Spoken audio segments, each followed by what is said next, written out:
সন্তান যখন দুনিয়ার মধ্যে তুমি চলে আসলে, এ বান্দা, ওই সন্তান তুমি শিশু বাচ্চা কোলের মধ্যে নিয়ে ঘুমাইছে, প্রসাব করে দিয়েছ, মা ডান কাঁধে রাখছে, ডান কাঁধে প্রসাব করেছ, মা বাম কাঁধে নিয়েছে, বাম কাঁধেও প্রসাব করেছ, মা নিজেই প্রসাবের জায়গার মধ্যে শুইয়া তুমি সন্তানকে বুকের উপরে জড়ায়া ঘুমাইছি। অনেক সময় ভালো খাবার মা নিজে খায় নাই, তুমি সন্তানকে খাওয়াইছে।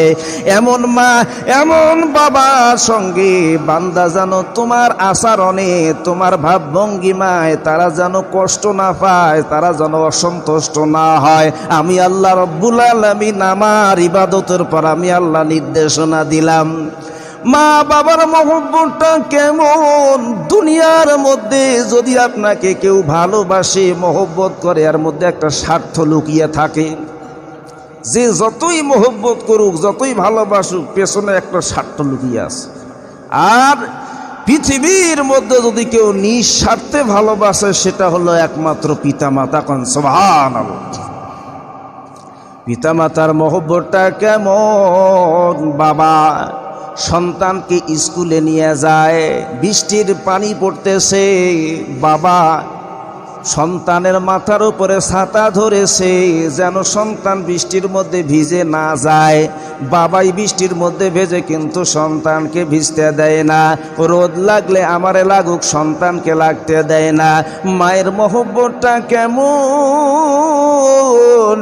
এ বন্ধু, বন্যার পানি এসে গেছি, মা সন্তান হঠাৎ করে সন্তান বন্যার পানির মধ্যে ডুবে যাচ্ছে। মা সাঁতার জানে না, সন্তানও সাঁতার জানে না। বন্যার পানিতে সন্তানকে বাঁচানোর জন্য মা ঝাঁপায়া পড়ছে। মা সন্তান এক পর্যায়ে বন্যার পানির মধ্যে ডুবে মারা গেছে। এমন ঘটনাও ঘটছে বাংলার জমিনে, ভোলা জেলার মধ্যে।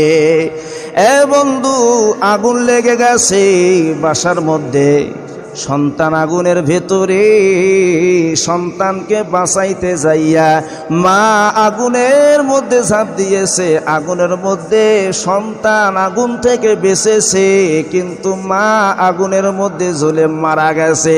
এমন ঘটনাও ঘটছে। তাহলে এখানে নিজের জীবনের মায়া করল না, নিজের শরীরের মায়া করল না, সন্তানকে বাঁচানোর জন্য মা নিজের জীবন বাজি রেখে আগুনের মধ্যে ঝাঁপ দিয়েছে। এটা হলো নিঃস্বার্থ ভালোবাসা। এত মহব্বত করে তোমার মা, এত মহব্বত করে তোমার বাবা।